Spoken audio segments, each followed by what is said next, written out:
you're going to bring yourself into a cross-legged position and make yourself like a little ball, like this. And then you round your back. So you have to squeeze and like you're making a rounded back like a ball. So, you know, if somebody has back issues, this isn't going to be very good for them. Okay, so you can rock around in a circle and we're kind of massaging our spine. I don't know, I find that it feels really nice. And then you do 9 of those and then you come up. Okay, so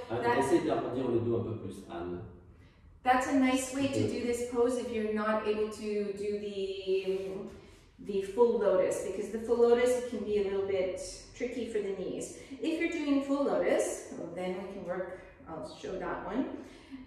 Then you see there's this space here and here. This is where our hands have to go, in those spaces. So not,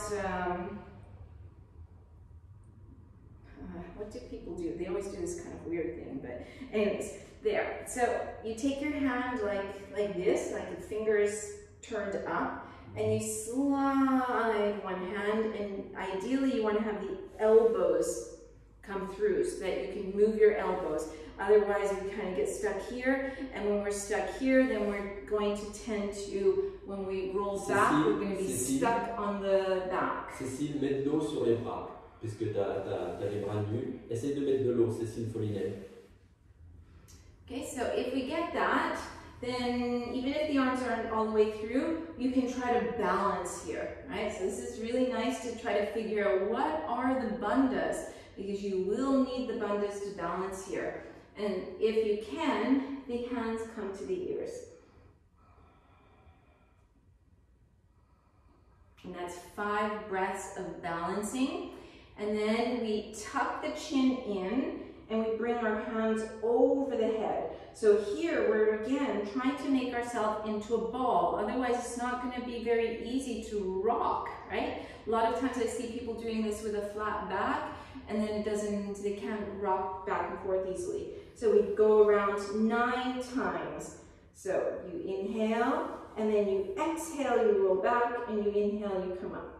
So 1, 2, 3, 4, 5, 6, 7, 8. The last one, you're gonna spring up and you come up onto the hands, and it's Kokotasana.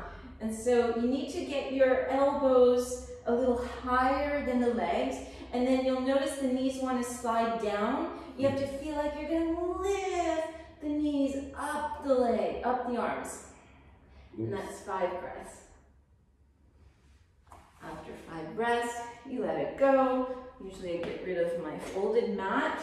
And for the vinyasa here, if you're in lotus and you can release lotus easily, then you come onto the hands and knees, and you bring your hands like a chaturanga hands, and then you squeeze the elbows towards each other, like swiveling them in, and you try to put the elbows into it depends how long your arms and your torso are, but usually you're in the belly somewhere. Sometimes along the ribs, it's along the ribs, and then the elbows are towards the navel in that direction.